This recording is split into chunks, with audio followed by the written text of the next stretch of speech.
ನಮಸ್ಕಾರ, ಇದು ಟಿವಿ9 digital special. ನಾನು ಪ್ರತಿಮಾ ಭಟ್. ಸೊಳ್ಳೆಗಿಂದ ಸೊಳ್ಳೆ ಸಂಹಾರ 3 ಕೋಟಿ ಗೂಗಲ್ ಸೊಳ್ಳೆ ಸೇನೆ ರೆಡಿಯಾಗಿದೆಯಂತೆ. ಅರೆ, ಇದೆಂತ ಯೋಜನೆ, ಹೇಗಿದೆ ಈ ಪ್ರಯೋಗ? ಇನ್ ಡೀಟೇಲ್ ಮಾಹಿತಿ ಕೊಡ್ತಾ ಹೋಗ್ತೀನಿ, ಕೇಳಿ. ಸೊಳ್ಳೆಗಳಿಂದ ಮುಕ್ತಿ ಪಡೆಯೋದಕ್ಕೆ ಜಗತ್ತೇ ಯತ್ನಿಸ್ತಾ ಇದೆ. ಇಂಥ ಸಂದರ್ಭದಲ್ಲಿ ಗೂಗಲ್ ಕಂಪನಿ 3.2 ಕೋಟಿ ಸೊಳ್ಳೆಗಳನ್ನು ಸೃಷ್ಟಿ ಮಾಡಿ ಅದನ್ನ ಬಿಡುಗಡೆ ಮಾಡೋದಕ್ಕೆ ಮುಂದಾಗಿದೆ. ವಿಚಿತ್ರ ಅನ್ಸುತ್ತಲ್ವಾ ಯೋಜನೆ? ಆದರೆ ಇದರ ಉದ್ದೇಶ ಸೊಳ್ಳೆ ಸಂತತಿಯನ್ನ ನಿರ್ನಾಮ ಮಾಡೋದು. ಹೇಗೆ? ಸೊಳ್ಳೆಗಳಿಂದ ಮುಕ್ತಿಗಾಗಿ ದಶಕದ ಹಿಂದೆನೆ ಗೂಗಲ್ನ ಮಾತೃ ಸಂಸ್ಥೆ ಇದೆಯಲ್ಲ, ಆಲ್ಫಾಬೆಟ್, ಅಮೆರಿಕಾದಲ್ಲಿ ಡಿಬಗ್ ಎನ್ನುವಂತಹ ವಿನೂತನ ಯೋಜನೆಯನ್ನು ಅಭಿವೃದ್ಧಿಪಡಿಸಿತು.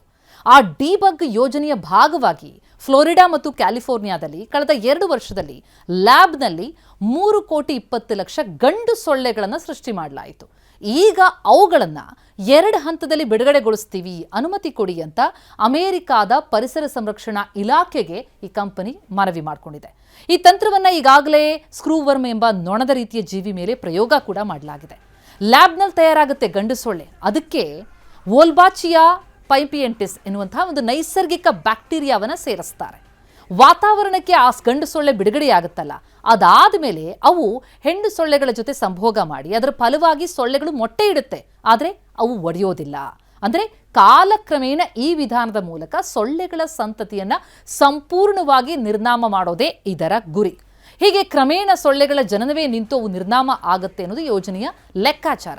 ಈ ಯೋಜನೆಯಲ್ಲಿ ಕೇವಲ ಗಂಡು ಸೊಳ್ಳೆಗಳನ್ನು ಮಾತ್ರ ಬಿಡುಗಡೆ ಮಾಡಲಾಗುತ್ತೆ. ಯಾಕಂದರೆ ಗಂಡು ಸೊಳ್ಳೆಗಳು ರಕ್ತವನ್ನು ಹೀರೋದಿಲ್ವಂತೆ. ಮನುಷ್ಯರಿಗೆ ಹಾಗಾಗಿ ಯಾವುದೇ ಕಡಿತ ಆಗಲ್ಲ, ರೋಗದ ಅಪಾಯ ಇರೋದಿಲ್ಲ. ಡೆಂಗ್ಯೂ, ಝಿಕಾ, ಚಿಕನ್ ಗುನ್ಯಾ ಇದೆಲ್ಲ ಹರಡುವ ಸೊಳ್ಳೆಗಳನ್ನು ನಿಯಂತ್ರಿಸಿ ಆ ರೋಗ ಹರಡುವಿಕೆಗೆ ಬ್ರೇಕ್ ಬೀಳುತ್ತೆ ಅಂತ ಅಂದಾಜಿಸಲಾಗುತ್ತೆ. ಅದಕ್ಕಾಗಿ ಬಿಡುಗಡೆ ಮಾಡೋದಕ್ಕೆ ಈ 3,20,00,000 ಗಂಡು ಸೊಳ್ಳೆಗಳು ಈಗ ರೆಡಿಯಾಗಿ ನಿಂತಿವೆ. ಅವು ಹೆಣ್ಣು ಸೊಳ್ಳೆಗಳು ಮಾತ್ರ ಕಚ್ಚೋದ್ರಿಂದ ಇವುಗಳು ಮನುಷ್ಯನಿಗೆ ಯಾವುದೇ ಅಪಾಯವನ್ನು ತಂದೊಡ್ಡೋದಿಲ್ಲ ಅನ್ನೋದು ಇದರ ಬಗ್ಗೆ ಸಂಶೋಧನೆ ಮಾಡಿದಂಥವರ ಹೇಳಿಕೆ. ಈ ಯೋಜನೆ ಪ್ರಸ್ತುತವಾಗಿ ಅಮೆರಿಕಾದ ಪರಿಸರ ಸಂರಕ್ಷಣಾ ಸಂಸ್ಥೆ ಇದೆಯಲ್ಲ, EPA, ಅದರ ಪರಿಶೀಲನೆಯಲ್ಲಿದೆ. ಮೊದಲ ವರ್ಷ 1,60,00,000, ಎರಡನೇ ವರ್ಷ ಮತ್ತೆ 1,60,00,000 ಸೊಳ್ಳೆಗಳನ್ನು ಬಿಡುಗಡೆ ಮಾಡುವಂತಹ ಯೋಜನೆ ಇದಾಗಿದೆ. ಅಮೆರಿಕಾದಲ್ಲಿ ಗೂಗಲ್ ನಡೆಸಲು ಮುಂದಾಗಿರುವಂತಹ ಈ ಸೊಳ್ಳೆ ನಿರ್ಮೂಲನೆ ಪ್ರಯೋಗ ಈ ಹಿಂದೆ ಕೂಡ ಆಗಿತ್ತು, ಸಿಂಗಪೂರ್ನಲ್ಲಾಗಿತ್ತು. ಸೊಳ್ಳೆ ಕಾಟ ತಪ್ಪಿಸೋದಕ್ಕಿಂತೇಳಿ ಹಲವು ಪ್ರದೇಶಗಳಲ್ಲಿ ಸಿಂಗಪೂರ್ ಸರ್ಕಾರ ಈ ವೋಲ್ಪಾಚಿಯಾ ಬ್ಯಾಕ್ಟೀರಿಯಾ ಹೊಂದಿದಂತಹ ಗಂಡು ಸೊಳ್ಳೆಯನ್ನು ಪರಿಸರಕ್ಕೆ ಬಿಡುಗಡೆ ಮಾಡಿತ್ತು.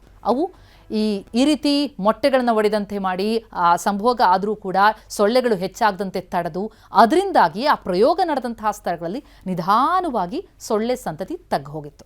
ಒಟ್ಟಾರೆ ಈ ಮುಳ್ಳಿಂದ ತೆಗಿತಾರೆ ಅಂತಾರಲ್ಲ, ಅದೇ ರೀತಿ ಈ ಗೂಗಲ್ ಸೊಳ್ಳೆ ಸೇನೆಯಿಂದ ಡೆಂಗ್ಯೂ ಸೊಳ್ಳೆಗಳು ನಿರ್ನಾಮ ಮಾಡುವಂತಹ ಈ ಯೋಜನೆ ಎಲ್ಲ ಕಡೆಯೂ ಯಶಸ್ವಿ ಆದರೆ ಒಳಿತು. ಆದರೆ ಇದರಿಂದ ಹೊಸ ಸಮಸ್ಯೆ ಆಗದಿದ್ದರೆ ಕೂಡ ಒಳಿತು. ನಮಸ್ಕಾರ.